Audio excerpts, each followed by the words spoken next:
حبیب خدا گو همون روزداره که از تشنگی و از گرسنگی افگار شده است، مانده شده است، خسته شده است، خواب است، خوابش در نزد پروردگار عبادت نویسانده می شود. 3 ساعت خواب بکنی، 4 ساعت خواب بکنی، تصور کن تو در مسجد نماز خوانده ایستاده ای.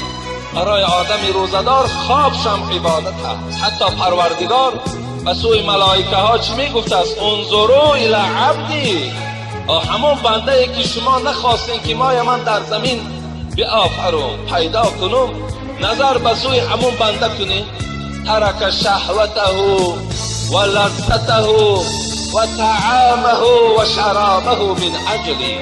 انا همون بنده امروز ببین طعام در پیشش است، بعضی یار رفیقای به انصاف دارد که خورده ایستادن لکن این آدم نمیخورد. این بنده ای که شما نخواستین آفرینیش او را در روی زمین که حتی گفتین وی خون میریزاند، حتی گفتین که وی ناسپاسی تو را میکند ای پروردگار، انا همون بنده را نگاه کنید. طعام در پیشش طعام نمیخورد، شراب در پیشش شراب نمی نوشد، لذت زن دارد، زن جوان دارد، میل به خانه‌داری دارد، لیکن به سوی اون نزدیک نمی شود. از برای چی؟ من اجل. پروردگار میگوید این از خاطر من است.